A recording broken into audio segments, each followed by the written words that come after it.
Hello everyone, my self doctor Lakshmi Sharma. स्वागत है आप सभी का मेरे यूट्यूब चैनल में। दोस्तों, आज मैं बात करने वाली हूँ होम्योपैथी के इस एपिसोड में नेट्राम्यूर होम्योपैथिक मेडिसिन के बारे में कि नेट्राम्यूर होम्योपैथिक पर्सनैलिटी किस तरह की होती है, नेट्राम्यूर का कॉन्स्टिट्यूशन क्या होता है और नेट्राम्यूर अगर कोई पेशेंट आपके क्लिनिक में आता है तो आप उसकी पर्सनैलिटी के आधार पर किस तरह से उस पेशेंट को पहचान सकते हैं।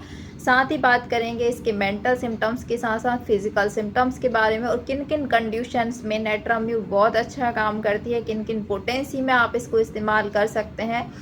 नेट्राम्यूर फ्रेंड्स एक पॉलीक्रेस मेडिसिन होती है। पॉलीक्रेस का मतलब होता है ये शरीर की बहुत सारी बीमारियों को ठीक करने में हेल्पफुल होती है। बॉडी के काफ़ी सारे ऑर्गन्स पर इसका एक्शन देखा जाता है। इस कंडीशन में इसको पॉलीक्रेस मेडिसिन कहते हैं। नेट्राम्यूर जो है मेडिसिन ये नमक यानी सॉल्ट से बनाई जाती है। नमक यानी सॉल्ट इसकी क्रूड फॉर्म में इनएक्टिव या इनर्ट होता है, लेकिन जब होम्योपैथिकली इस मेडिसिन को पोटेंटाइज किया जाता है तो इसकी मेडिसिनल प्रॉपर्टीज़ अराउज्ड हो जाती हैं, जिससे ये मेडिसिन काफ़ी सारी बीमारियों को ठीक करने में हेल्पफुल होती है। ये कौन कौन सी बीमारियां हैं, क्या क्या इसके कॉन्स्टिट्यूशन है, क्या मेंटल सिम्टम है, क्या फिजिकल सिम्टम है, इस सभी को हम जानेंगे डिटेल्स में। इसके पहले दोस्तों, अगर आप मेरे चैनल पर नए हैं या वीडियो को पहली बार देख रहे हैं तो बेल आइकन को प्रेस करके चैनल को सब्सक्राइब जरूर कर लें। वीडियो बहुत ही इंफॉर्मेटिव है, वीडियो को बिना स्किप किए एंड तक जरूर देखें। तो चलिए शुरू करते हैं। सबसे पहले दोस्तों, इसके कॉन्स्टिट्यूशन की बात करें तो ये एंटी साइकोटिक मेडिसिन प्रीएमेंटली होती है और इसका जो कॉन्स्टिट्यूशन होता है उसकी गर्दन काफ़ी ज़्यादा पतली होती है। अपर पार्ट ऑफ बॉडी काफ़ी ज़्यादा सूखा दुबला पतला सा दिखता है और बॉडी के निचले का हिस्सा थोड़ा हेल्दी होता है अपर पार्ट ऑफ बॉडी के कंपेयर में। तो इस तरह की जो पर्सनैलिटी है वो नेट्राम्यूर को बिलोंग करती है। इसकी गर्दन को जिराफ की गर्दन से कंपेयर किया जाता है, यानी जिराफ लाइक गर्दन इसकी देखी जा सकती है, यानी काफ़ी पतली गर्दन होती है, एमेशिएटेड दिखता है गर्दन से। तो इस तरह की पर्सनैलिटी को ये बिलोंग करता है। अब बात करते हैं दोस्तों, अगर आपके क्लिनिक में कोई भी अगर बच्चा आता है, छोटा बच्चा, और आप उसकी हिस्ट्री टेकिंग करते हैं तो वो किस तरह से अपने आप को एक्सप्रेस करता है। सबसे पहले तो वो जब आपसे बात करेगा तो आई कांटेक्ट नहीं करेगा, आंख बंद करके आपसे अपने सिम्टम्स को नरेट करता है और चाइल्ड काफ़ी ज़्यादा इमोशनल होता है, यानी वो सोच समझकर आंख बंद करके आपसे बात करेगा। इवन आपसे आई कांटेक्ट नहीं करके वो बॉल यानी दीवार की तरफ देखेगा और अपने सिम्टम्स को नरेट करेगा।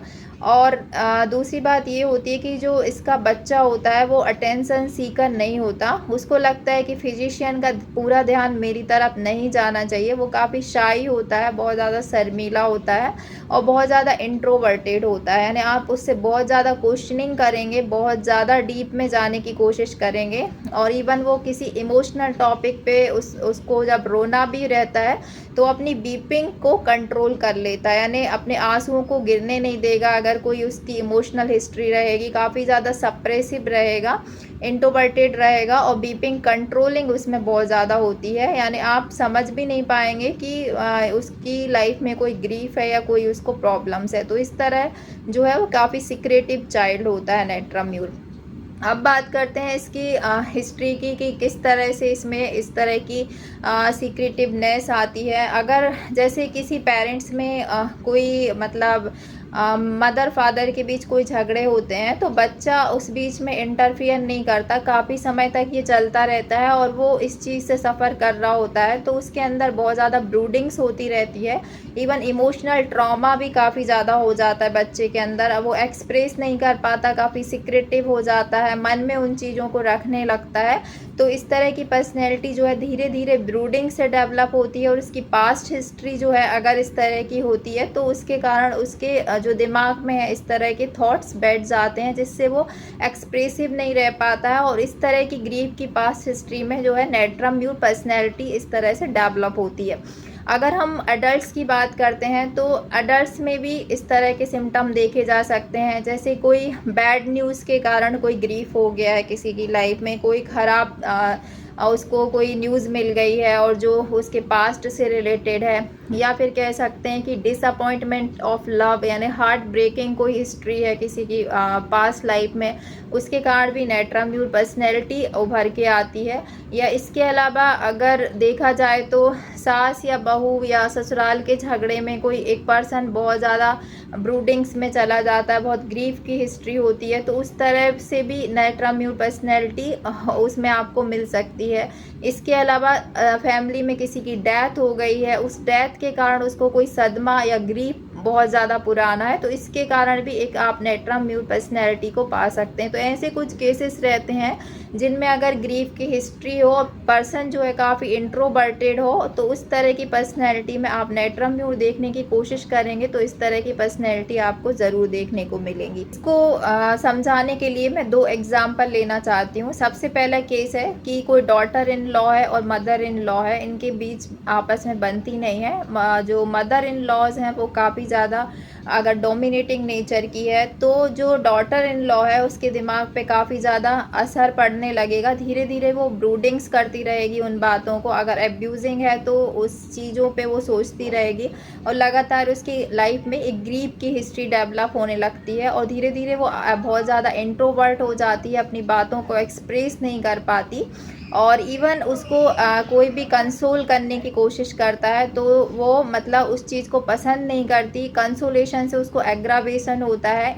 इवन वो अगर रोती है या अपनी बातें अगर किसी से एक्सप्रेस नहीं करती तो वो अकेले कमरे में जाकर रोना पसंद करती है, यानी एक्सप्रेसिव नहीं होती। इस तरह के सिम्टम्स उसमें आने लगेंगे, तो ये शो करेगा कि उसकी पास्ट लाइफ में कोई ग्रीफ की हिस्ट्री है।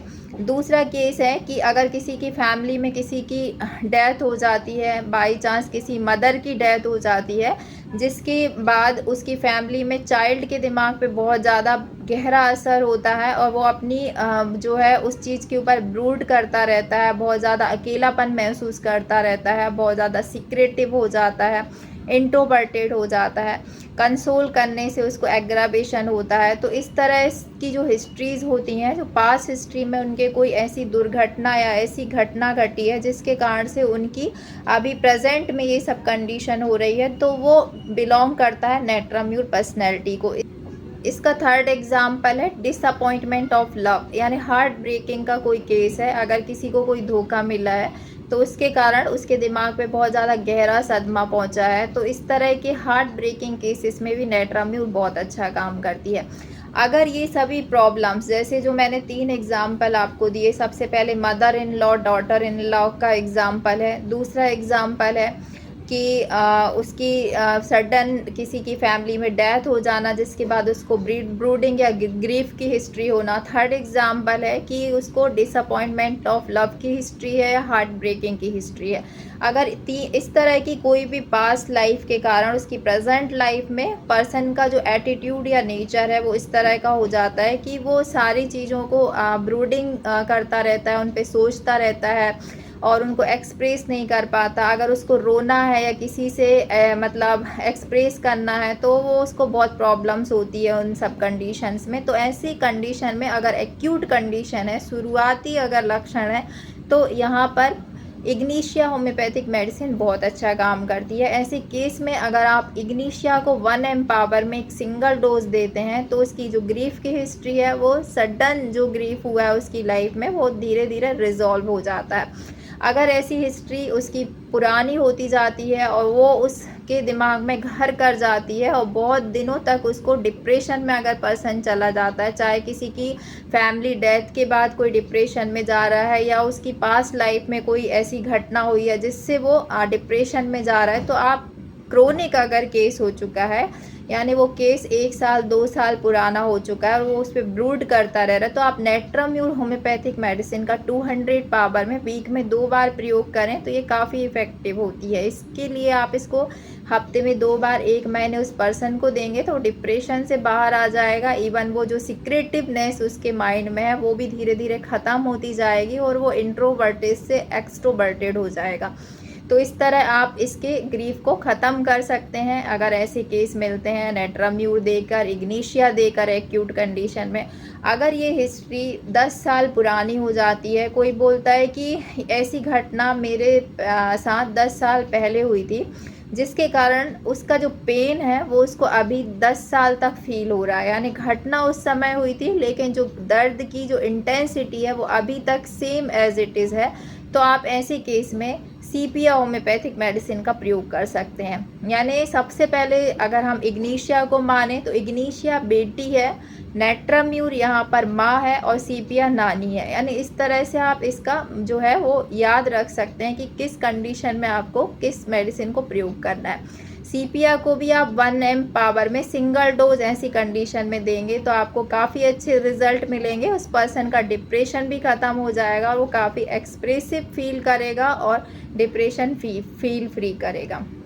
तो इस तरह से आप मेंटल सिम्टम के आधार पर इन तीनों मेडिसिन को प्रयोग कर सकते हैं उसके ड्यूरेशन ऑफ इंटेंसिटी के बेस पे। अब बात करते हैं दोस्तों इसके फिज़िकल सिम्टम्स की कि फ़िज़िकल सिम्टम्स के किन किन कंडीशन में आप इसको प्रयोग कर सकते हैं। सबसे पहले हेडेक की बात करते हैं। तो हेडेक स्कूल गोइंग गर्ल में अगर इस तरह का हेडेक है जो 10 से 11 बजे तक स्पेशली चालू होता है और ये 3 से 4 बजे तक ख़त्म हो जाता है, तो इस तरह का माइग्रेन का हेडेक हो या सिर दर्द हो उनको, और सिर दर्द में इस तरह के लक्षण देखे जाते हैं जैसे हज़ारों हैमर यानी हथौड़े से सर को ठोक दिया जा रहा है। तो इस तरह के लक्षणों के आधार पर आप इसका प्रयोग कर सकते हैं। यानी सन के साथ साथ जो हेडेक की इंटेंसिटी है वो बढ़ती जाती है। तो आपको इस दवा को अगर 10 से 11 के बीच अगर दर्द हो रहा है, स्कूल गोइंग गर्ल्स में हो रहा है, एनीमिक गर्ल्स में स्पेशली हो रहा है, तो आप इस दवा को 200 पावर में 7 डेज तक कंटिन्यू करें। आप देखेंगे इसके काफ़ी अच्छे रिजल्ट मिलते हैं इस तरह के हेडेक में। दूसरी इसकी कंडीशन होती है बच्चों के केस में। अगर कोई बच्चा बहुत ज़्यादा एमेशिएटेड हो रहा है, बहुत दुबला पतला होता जा रहा है, अच्छा खाना खाता है, इवन बार बार भूख के लिए चिल्लाता रहता है कि उसको भूख लग रही है, अच्छा खाना खाने के बाद भी अगर उसका शरीर बहुत दुबला पतला है, यानी जैसा कि मैंने शुरू में बताया ऊपरी हिस्सा बहुत पतला है और नीचे का हिस्सा पहले ऊपर के कंपेयर में थोड़ा ठीक है, तो इस तरह के लक्षणों के आधार पर भी आप नेट्राम्यूर दे सकते हैं। अगर बच्चे में दुबलेपन के कारण उसकी गर्दन बहुत पतली है, गर्दन की जो हड्डियां हैं वो बहुत ज़्यादा उभरी हुई हैं, चेहरा जो फेस है एकदम शंकन टाइप येलोइश फील होता है, एमेशिएटेड लगता है काफ़ी ज़्यादा, तो इस कंडीशन में आप नेट्राम्यूर को 200 पावर में सिंगल डोज उसको डेली एक एक ड्रॉप आप डायरेक्ट टंग पे दें। आप देखेंगे कि 1 हफ्ते में ही उसकी जो जिस तरह की कंडीशन है, बार बार भूख उसको लगती है, वो भी धीरे धीरे स्टेबल हो जाएगी और बच्चे का वेट गेन होने लगेगा। इसको इस तरह से भी आप देख सकते हैं कि जब बच्चा शुरुआत में आप जब इस दवा का प्रयोग करते हैं तो बच्चे के हाथों पैरों में छोटे छोटे पतले पतले रोए होते, बाल होते हैं। जैसे बच्चा हेल्दी होता जाता है ये रोए या जो बाल हैं वो झड़ने लगते हैं। बच्चे की स्किन जो एमेशिएटेड या ड्राई थी वो भी काफ़ी चमकदार और अच्छी दिखने लगती है। तो इस तरह से भी आप इस बच्चे में जो है ग्रोथ देख सकते हैं मेडिसिन को देने के बाद। तीसरी कंडीशन होती है दोस्तों, ये मेडिसिन वहाँ पर भी अच्छा काम करती है जब कोई लोग जो टेलर्स होते हैं, सिलाई का काम करते हैं, कोई एज़ यूजुअल भी सिलाई या बुनाई का काम बहुत ज़्यादा बारीक काम करता है और उसकी नज़र बहुत ज़्यादा धुंधली होती जा रही है, तो ऐसे केसेस में अच्छा काम करती है।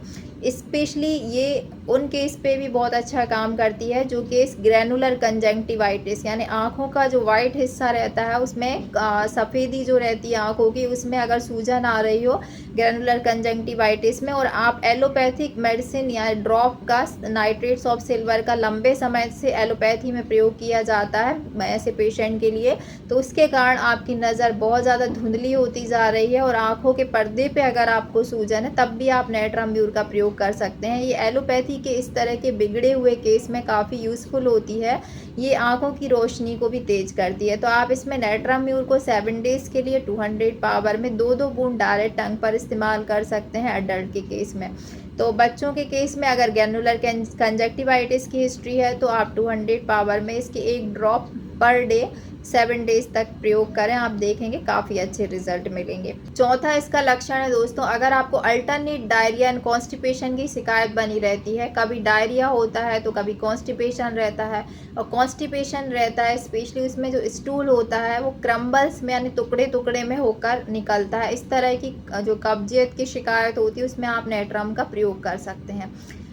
पांचवा इसका जो लक्षण होता है वो होता है इन केस ऑफ, अगर आपको ब्लडर में जो है वो अगर कमजोरी है, जैसे बच्चों में या ब्लडर बच्चों में हो या बड़े में हो, खांसने या छींकने पर सडन से यूरिन निकलने की प्रॉब्लम होती है। यूरिनरी ब्लडर्स में जो मसल्स रहती है उसको स्ट्रेंथन प्रोवाइड करता है, और अगर बच्चे में इस तरह की समस्या होती है कि छींकने या खांसने पे उसको भी यूरिन निकलता है, दैट मीन्स कि उसकी यूरिनरी ब्लडर जो होता है या यूरिन की थैली होती है उसकी मसल्स काफ़ी वीक होती हैं, तो उस कंडीशन में ये लक्षण देखने को मिलते हैं। ऐसे केस में भी आप नेट्रम म्यूर को, एक्यूट कंडीशन है तो 200 पावर में इसको 7 डेज प्रयोग करें, 2 drop direct on tongue in case of adult, and बच्चों के केस में just half dose.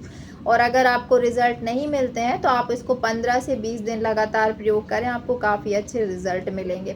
Chronic condition अगर है तो आप नेट्रम म्यूर के साथ कॉस्टिकम 200 पावर का प्रयोग कर सकते हैं। कॉस्टिकम के ऊपर फुल डिटेल वीडियो की आपको यूरिन की कंप्लेंट्स में खांसने या छींकने पे यूरिन निकल जाता है, किस तरह से प्रयोग करना है, किस पावर में प्रयोग करना है, इसके ऊपर फुल डिटेल वीडियो मैंने डिस्क्रिप्शन में लिंक किया हुआ है। अगर आप कॉस्टिकम की जानकारी लेना चाहते हैं तो इस वीडियो को भी चेकआउट कर सकते हैं। तो इस तरह यूरिनरी कंप्लेंट्स में भी ये मेडिसिन काफ़ी हेल्पफुल होती है।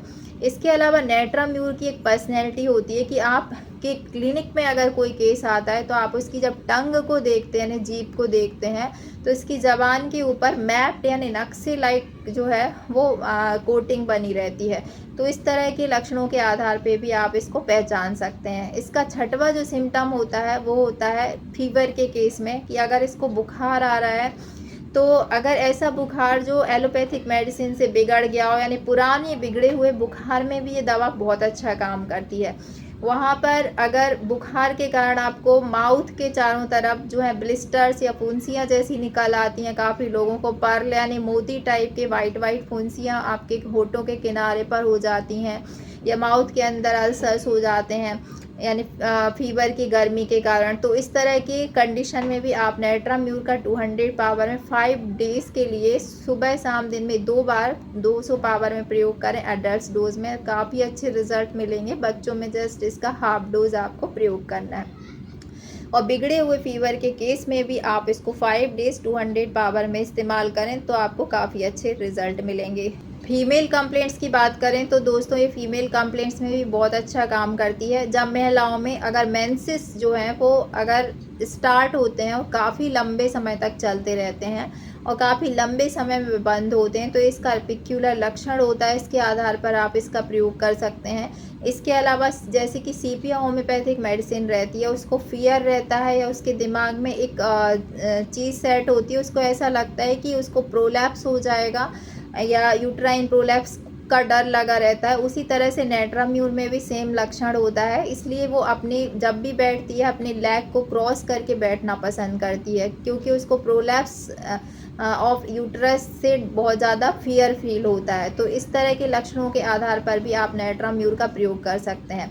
ल्यूकोरिया या जो जिसे सफ़ेद पानी की शिकायत कहते हैं, इसमें ल्यूकोरिया की जो है वो भी इंटेंसिटी काफ़ी ज़्यादा होती है। चलने फिरने पर, इवन ज़रा सा भी हिलने डुलने पर ल्यूकोरिया बहुत ज़्यादा बढ़ जाता है। इसके अलावा अगर इसको जो कमर दर्द की शिकायत होती है, क्योंकि इसका मेंसेस भी बहुत लंबे समय चलता है, ल्यूकोरिया की कंप्लेंट्स भी बहुत ज़्यादा समय बनी रहती है, तो ऐसी कंडीशन में इसको बैक एक की कंडीशन होती है। तो कमर दर्द की कंडीशन में इसका एक अलग पिक्यूलर लक्षण होता है जो कि रस्टॉक्स से इसको कंपेयर आप कर सकते हैं।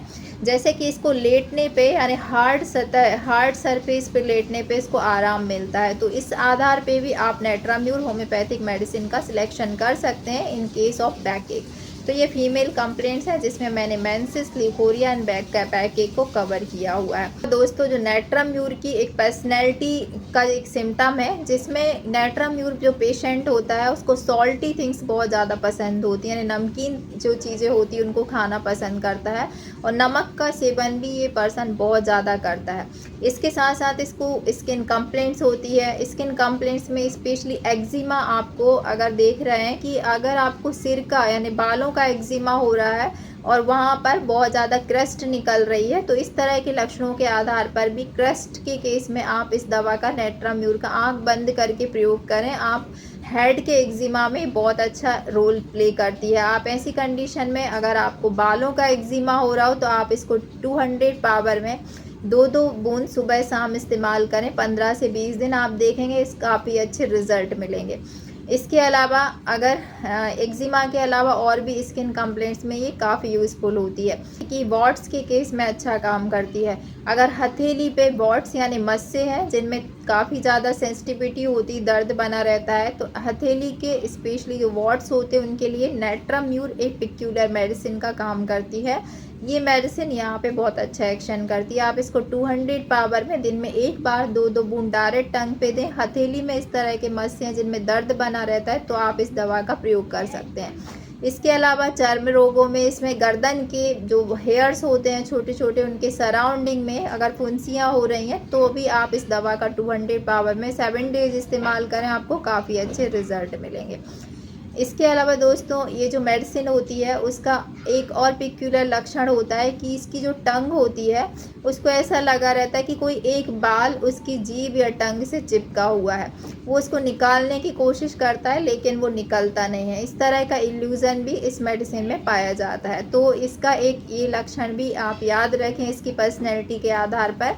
तो इसकी पर्सनैलिटी में हमने बात की मेंटल सिम्टम में इसको जो पास्ट ग्रीफ की हिस्ट्री होती है। इसके अलावा अगर टंग को आप देखेंगे तो मैप्ड टंग मिलेगी, यानी नक्शे नुमा इस कोटेड टंग मिलेगी। और अगर इसके पिक्यूलर सिम्टम में बात करें तो इसको जबान पर बाल की अनुभूति होती है। तो इस तरह ये कुछ लक्षण हैं जिनसे आप नेट्रम म्यूर को पहचान सकते हैं। इसके अलावा इसकी पर्सनैलिटी बेस्ड होती है कि इसको सॉल्टी थिंग्स पसंद होती है, नमक का ओवर यूज़ ये करता है, और नमक के ओवर यूज़ से इसको काफ़ी सारी प्रॉब्लम्स आती हैं। नमक के ओवर यूज़ से आपने देखा होगा काफ़ी सारे लोग एक्स्ट्रा सॉल्ट का यूज़ करते तो उनको हाइपरटेंशन या ब्लड प्रेशर की प्रॉब्लम होने लगती है पास्ट हिस्ट्री में नमक के यूज़ से। तो ऐसे केस में भी आप नेट्रम म्यूर का प्रयोग करेंगे तो काफ़ी अच्छे रिजल्ट मिलेंगे।